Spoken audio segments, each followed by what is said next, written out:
बिस्मिल्लाहिर्रहमानिर्रहीम। बेटा, कई बच्चों ने मुझे कहा कि सर इन्वेंट्री वैल्यूएशन के हवाले से बताते हैं कि उसके सवाल कैसे आते हैं, किस तरह टेस्ट किया जाता है। इन्वेंट्री वैल्यूएशन का जो एक तो थ्योरी का सवाल आ सकता है कि इन्वेंट्री को कैसे वैल्यू किया जाता है।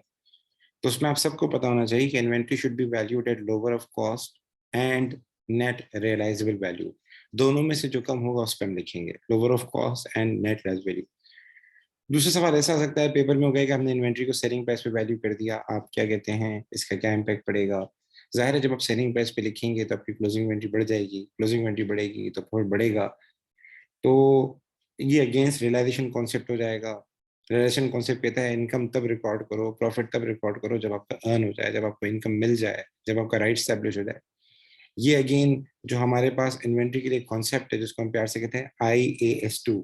मैं लिख देता हूँ IAS2। हमारे पास एक मतलब एक इंटरनेशनल अकाउंटिंग स्टैंडर्ड है IS2। वो ये कहता है कि इन्वेंट्री को आपने हमेशा lower of cost and net realisable value पे लिखना है, जो दोनों में से कम है उस पर लेकर आना है। तो ये अगेंस्ट IS2 हो जाएगा। ठीक है। सो आपने उसमें फिर इफेक्ट्स बताने होते हैं। और उसके अलावा सवाल कैसे आ सकता है, सवाल ऐसे आ सकता है कि आपको वो सोल ट्रेडर का सवाल दे दे, आपको वो कंपनी का सवाल दे दे और कंपनी के सवाल में बोले कि हमारी इन्वेंट्री जो थी साल के आखिर में इन्वेंट्री थी, उसकी कॉस्ट थी 10,000, उसकी कॉस्ट थी 10,000 और उसकी NRV आ रही है 11,000। तो जाहिर सी बात है हम क्लोजिंग इन्वेंट्री की वैल्यू क्या लेंगे जब मैं इनकम स्टेटमेंट बनाऊंगा, 10 लूंगा 11 लूंगा। जो दोनों में से कम होगा मैं वो वैल्यू लूंगा, जो दोनों में से कम होगा मैं वो वाली वैल्यू क्या करूंगा, लूंगा। इसी तरीके से बेटा वो क्या कर सकता है, वो आपको बोलेगा कि हमारे पास जो इन्वेंट्री है उसकी वैल्यू है 10,000। इन्वेंट्री की वैल्यू कितनी है, 10,000। ये मैं एडजस्टमेंट्स की बात कर रहा हूँ कि कंपनी की इनकम स्टेटमेंट हो गई या सोल ट्रेडर की इनकम स्टेटमेंट हो गई, उसमें इस तरह का सवाल आ सकता है। वो आपको बोले हमारे पास जो क्लोजिंग इन्वेंट्री वो 10,000 है, लेकिन इस क्लोजिंग इन्वेंट्री के अंदर एक आइटम था, इस क्लोजिंग इन्वेंट्री के अंदर एक आइटम था जिसकी जिसकी कॉस्ट जो है हमारे पास, जिसकी कॉस्ट हमारे पास 2,000 थी। लेकिन अगर हम उसको भी बेचने जाएं, मार्केट में सेल करने जाएं, तो ये मार्केट में जाके बिकेगा कितने का, मार्केट में जाके बिकेगा 1,500 का। कितने का बिकेगा, 1,500 का। सो अब जब हम क्लोजिंग इन्वेंट्री लिखेंगे उसके अंदर इनकम स्टेटमेंट के अंदर या SOF में जब क्लोजिंग इन्वेंट्री लिखेंगे तो उसकी वैल्यू को हमें रिवाइज करना पड़ेगा। मतलब हम 10,000 नहीं लिखेंगे, हम 10,000 नहीं लिखेंगे, बल्कि हम क्या करेंगे, जो हमारी कॉस्ट आ रही है और जो हमारी NRV आ रही है, जाहिर इस क्लोजिंग इन्वेंट्री के अंदर एक आइटम ऐसा है जिसकी वैल्यू में चेंज आ गया है, तो पहले हमें उसको एडजस्ट करना पड़ेगा। तो ये जो 2,000 है ये ऑलरेडी शामिल है इसके अंदर, ये 2,000 ऑलरेडी इसके अंदर शामिल है, हमें एडजस्टमेंट करनी है। अगर हमारा ये आइटम जो है 2,000 से कम का है तो जितने से कम हुआ हमें यहाँ से माइनस करना होगा। तो आप देख लें ये आइटम 2,000 का था, ये ऑलरेडी इसमें शामिल है, लेकिन अब ये 1,500 का हो गया है, मतलब 500 इसमें कमी आ चुकी है। 500 एक एक्सपेक्टेड लॉस है, तो वो 500 मुझे यहाँ से माइनस करना होगा, मतलब ये 10,000 नहीं आएगा, ये 9,500 आ जाएगा। कुछ लोग ये भी करते हैं कि ये 2,000 जो है वापस इसमें जाके माइनस कर देते हैं, ठीक है, और ये 1,500 जाके ऐड कर देते हैं, तो वो नेट आपका 500 ही आ जाएगा। तो दोबारा बता दूं, एक सवाल तो ये आएगा आपको कॉस्ट दे देगा और आपको डायरेक्ट NRV दे देगा, दोनों में से जो क्या हमें वो लेनी पड़ेगी। एक सवाल ये आ सकता है वो आपको कॉस्ट दे देगा और बोलेगा इसमें एक आइटम शामिल है, इंक्लूडेड है, उसकी कॉस्ट इतनी है, उसकी NRV इतनी है, तो आपने दोनों में से कम उठाना है। ठीक है। और उसके साथ फिर क्या करना है, या तो जो डिफरेंस बनता है माइनस करने हैं, अगर NRV कम हो तो। ठीक है। अगर ये NRV ज्यादा आ रही है, फोर्स ऑफ NRV आ रही है 3,000, तो फिर हम कुछ भी नहीं करेंगे, फिर हम कुछ भी नहीं करेंगे। ठीक है। फिर कॉस्ट में ऑलरेडी शामिल है तो हम कुछ भी नहीं करेंगे। तो अगर NRV हमारे पास कॉस्ट से कम आ रही हो तो ये एक्सपेक्टेड लॉस है, तो -500 का लॉस क्या करना होगा, माइनस करना होगा। और कभी कभार ये भी कर सकता है आपके साथ, वो बोले यही आइटम जो 2,000 रुपए का है इसको मार्केट में हम सेल करने जाते हैं, तो ये जाके सेल हो जाएगा कितने का, 2,300 का, 2,300 का। लेकिन इसको सेल करने के लिए हमें फर्दर खर्चा भी करना पड़ेगा, और वो कितने का होगा, 700 का होगा। वो कितने का होगा, 700 का होगा। तो NRV का जो फॉर्मूला होता है, अगर आपने मेरी वीडियो देखी हो NRV वाली, तो उसका फॉर्मूला होता है expected selling price minus selling expense. Expected selling price minus selling expense. तो ये कितना हो जाएगा, 2,300 -700, ये हो जाएगा 1,600, ये हो जाएगा 1,600। तो इसका मतलब है कि वो आइटम अब कितने का हो गया है, 1,600 का हो गया है, और आपने 2,000 पे इसको लिखा है, तो 400 का लॉस है, ये 400 का लॉस इससे माइनस होगा। इस लॉस की कोई एंट्री नहीं होती, बस हमें इन्वेंट्री की वैल्यू को रिवाइज करना होता है। आई होप कि आपको यहाँ तक बात समझ में आ गई होगी। अब दूसरा सवाल कैसा आता है जो आपके सामने स्क्रीन में है, इस तरह का सवाल आ सकता है आपके सामने। इस सवाल में अगर आप जाके देखें, इस सवाल में वो आपको क्या कर रहा है, वो आपको 3 आइटम बता रहा है, ए बी एंड सी। हमारे पास 3 आइटम है, ए बी एंड सी। वो ये कह रहा है हमारे पास इसकी यूनिट्स भी दिए हुए हैं, ओके हमने इसकी यूनिट्स नोट डाउन कर लिए, ठीक है। उसके बाद वो ये कह रहा है कि भाई इनकी कॉस्ट पर यूनिट कितनी है, वो भी इसने दी है, ये कॉस्ट है बेटा, ये कॉस्ट है, ठीक है। इस कॉस्ट को हम किससे कंपेयर करते हैं, इस कॉस्ट को हम एनआरवी से कंपेयर करते हैं। तो एनआरवी का फॉर्मूला अपने पास रख लें। एनआरवी कहते हैं नेट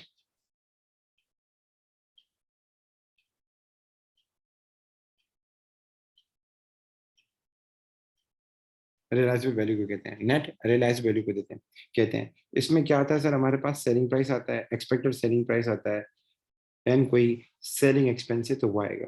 तो इस सवाल में आपको सेलिंग प्राइस भी दी हुई है, इस सवाल में आपको सेलिंग एक्सपेंस भी दिया हुआ है, तो इसमें आपको एनआरवी फाइंड करनी पड़ेगी। एनआरवी क्या करनी पड़ेगी बेटा, एनआरवी फाइंड करनी पड़ेगी। ये सेलिंग प्राइस है और ये आपके पास सेलिंग एक्सपेंस है। तो एनआरवी फाइंड करने के लिए क्या करना पड़ेगा, आपको थोड़ी हिम्मत करनी पड़ेगी। सेलिंग प्राइस में से ये जो हमारे पास ये वाली साइड जो है, मैं आपको ये सामने कर देता हूँ ताकि आपको पता लग जाए। ये वाली जो हमारे पास साइड है, इसमें आपको एनआरवी फाइंड करनी पड़ेगी। तो एनआरवी कैसे निकलेगी, हम फाइंड कर लेते हैं। एनआरवी 20 में से 2 माइनस के, ये कितना आ गया, 18 आ गया। 19 में से 1 माइनस के, ये कितना आ गया सर, सर ये भी 18 आ जाएगा। इस तरीके से 16 में से 2 माइनस किया तो ये कितना आ जाएगा, 14 आ जाएगा।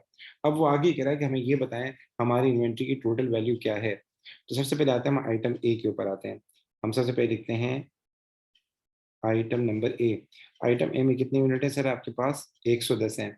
110 को मल्टीप्लाई करना है। अब रूल ये है कि जो दोनों में से कम होगा वो लेंगे। तो ये आपकी कॉस्ट है और ये आपकी एनआरवी है। दोनों में से कौन सा कम है सर, 17 कम है हमारे पास, तो हम 17 से इसको मल्टीप्लाई कर देते हैं सर। इसी तरीके से आइटम बी के ऊपर आ जाएं।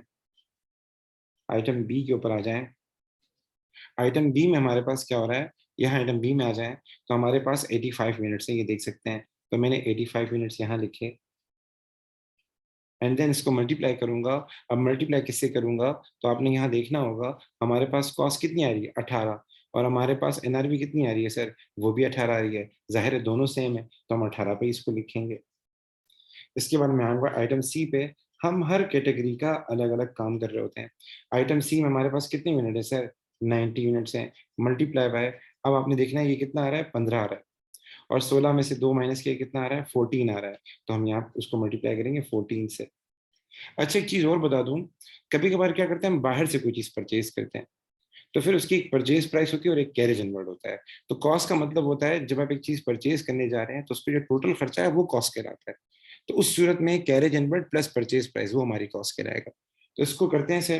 तो 110 को आप मल्टीप्लाई कर दें, 110 को मल्टीप्लाई कर दें आप लोग 17 से, तो ये कितना आ जाएगा, ये आ जाएगा आपके पास 1870 आ जाएगा। तो मैं लिख देता हूँ यहाँ पे 1870,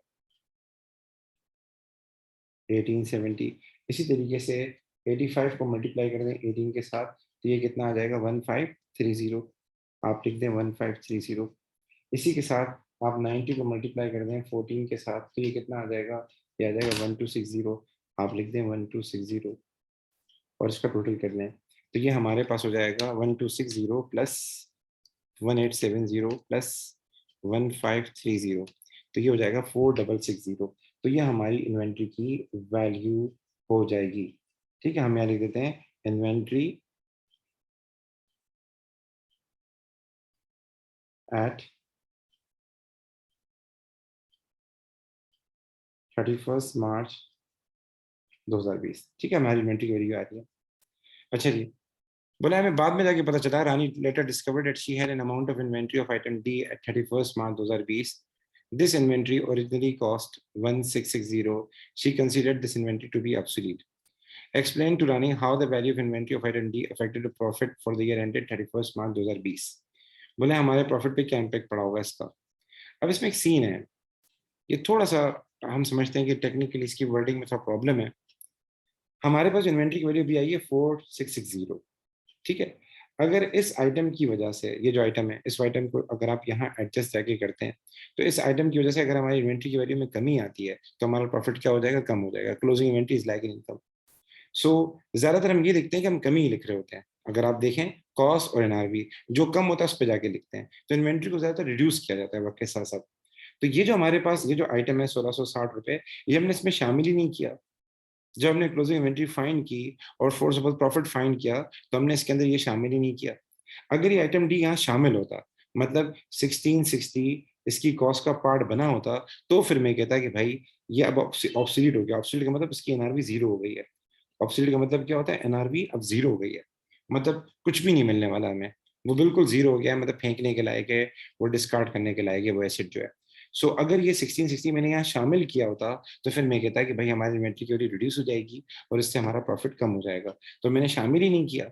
तो अगर मैंने प्रॉफिट निकाल लिया है, तो जाहिर सी बात है मैंने वैसे ही इसको शामिल नहीं किया, तो प्रॉफिट पर कोई इम्पैक्ट पड़ेगा ही नहीं। अदरवाइज अगर मैंने इसको शामिल किया होता, तो मैं कहता कि भाई हमारे पास क्या नाम है, इसकी एनआरवी जीरो हो गई है और हमने उसको ऑलरेडी कॉस्ट पे लिखा हुआ है, और डिफॉल्ट हम इन्वेंट्री को कॉस्ट पे लिखते हैं, तो हमारी इन्वेंट्री की वैल्यू कम हो जाएगी, तो हमारा प्रॉफिट क्या हो जाएगा, हमारा प्रॉफिट भी रिड्यूस हो जाएगा। ठीक है ना। सो आप इसके अंदर लिख दें, as it is not included in the inventory valuation, as it is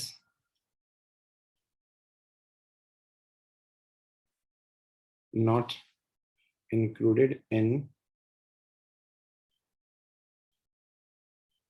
inventory valuation at 31st March 2020. So profit would not be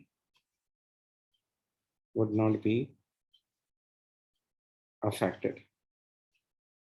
अच्छा, आगे मैं एक और बात लिखना चाह रहा हूँ, एल्स करके एक और बात लिखनी चाहिए पर समझाने के लिए। एल्स कॉस्ट कितनी है बेटा, 1660, और एनआरवी कितनी है सर,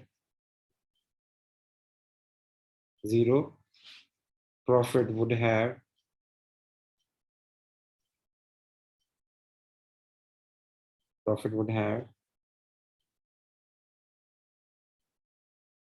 reduced by $1660। ठीक है, ये मैं इसलिए लिख रहा हूँ क्योंकि इस सवाल के अंदर इसने वर्डिंग बोली नहीं है।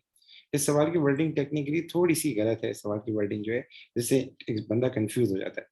वरना बच्चे ज्यादा यही लिखते हैं कि भाई उसकी कॉस्ट थी 1660 रुपए, अब उसकी एनआरवी क्या हो गई, जीरो हो गई है। एनआरवी जीरो का मतलब है कि मुझे कुछ भी नहीं मिलने वाला, तो जो 1660 रुपए मैंने खर्चा किया था वो भी मेरे चले गए। अब इसके बाद आगे सवाल है, ये कह रहा है advise Rani whether or not she should stop purchasing item D to avoid having obsolete inventory in the future. Justify your answer by providing advantages and disadvantages.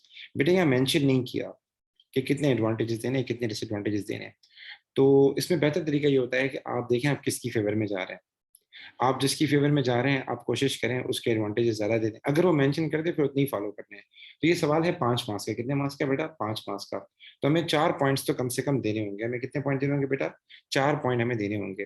फिर उसके बाद कंक्लूजन देना होगा। तो कोशिश करें, अगर सवाल में इसने मेंशन किया 2 एडवांटेजेस 2 डिसएडवांटेज, तो वही दें। सवाल में नहीं मेंशन किया तो फिर कोशिश करें अगर आपको फेवर में जाना है तो 3 एडवांटेज दें, 1 डिसएडवांटेज दे दें। ठीक है, अदरवाइज 2 एडवांटेज 2 डिसएडवांटेज भी सही है, इसमें कोई इशू नहीं है। आपको इसके अगेंस्ट में जाना है तो 3 डिसएडवांटेज दें, 1 एडवांटेज दें, ये भी सही है। सो यहाँ मैंने क्या किया है, यहाँ सबसे पहले मैंने एडवांटेजेस की हेडिंग दी। अगर जो है वो स्टॉप कर देता है तो उसके क्या फायदे हैं, उसके उसके पीछे क्या रीजन है। तो पहला रीजन मैंने ये लिखा है, the obsolete inventory is lost to the business. मतलब हमें सेल हो नहीं रही, हमारी सेल हो नहीं रही, तो इससे बेहतर है कि हम क्यों रखें अपने पास। दूसरा, holding inventory will increase storage cost. अगर इन्वेंट्री को हम होल्ड करेंगे उसके लिए हमें स्टोर वेयर हाउस ढूंढना पड़ेगा, उसका रेंट का खर्चा आएगा, सिक्योरिटी का खर्चा आएगा, ये सारी चीजें हमें बर्दाश्त करनी पड़ेंगी, इससे हमारा प्रॉफिट रिड्यूस होगा। दूसरी बात, हमारे पास already item A and B and C है, तो 4 चीजों को एक साथ मॉनिटर करना, उसको मैनेज करना, उनकी सेल्स को मैनेज करना, ये डिफिकल्ट टास्क होगा, मैनेजमेंट इश्यूज आएंगे। डिसएडवांटेजेस क्या है, अगर हम इसको स्टॉप करते तो हमें क्या नुकसान होगा, ठीक है, उसके बारे में आर्ग्यूमेंट्स। नुकसान ये होगा, कुछ कस्टमर ऐसे होंगे जो हमसे फ्यूचर में जाके डी प्रोडक्ट की डिमांड करें, तो जाहिर है उससे हमारी कस्टमर लॉयल्टी पे इम्पैक्ट पड़ेगा। और दूसरा नुकसान मैंने ये बताया, customer have joint demand of all item. क्या मतलब, कुछ कस्टमर ए बी सी तो वैसे ही लेने आते हैं, वो उसके साथ डी भी लेने आते हैं। तो अगर एक प्रोडक्ट हमारे पास मिले और बाकी प्रोडक्ट किसी और के पास मिले, तो वो हो सकता है हमारे पास आए नहीं। वो ऐसी जगह जाए जहां उनको सारी प्रोडक्ट मिले। देखिए, आप एक शॉप पे जाते हैं तो कोशिश करते हैं सारा सामान वहीं से बाय करें। ग्रोसरी शॉप पे अगर जाते हैं तो बड़े बड़े मार्ट कोशिश करते हैं सारी चीजें एक ही जगह पे रखते हैं। अगर मार्ट में लिमिटेड चीजें होंगी तो आप जाएंगी नहीं। ठीक है, तो ये मैंने ज्यादा दिए हैं। आपको आपको जो है 4 पॉइंट देने हैं। कितने मेरे पॉइंट देने हैं? 4 पॉइंट देने हैं। तो यहाँ मैंने क्या किया, मैंने 5 पॉइंट दिए, 2 एडवांटेजेस में दिए हैं, 3 एडवांटेजेस में दिए हैं, 2 मैंने डिसएडवांटेज में दिए हैं, और आखिर में सिंपल सा कंक्लूजन लिखते हैं। आपको रीजन देने की जरूरत नहीं है अगर आपके आर्गुमेंट स्ट्रांग है, अदरवाइज आप रीजन दे दें, छोटा सिंपल सा रीजन दे दें। तो मैंने लिखा है she should stop purchasing item D, simple सा मैंने बताया। अदरवाइज अगर आपको इसको बैकअप करना है तो उसको बैकअप कर सकते हैं, आगे जाके एक रीजन बता सकते हैं। जजाकल्ला, अल्लाह खुश रखे।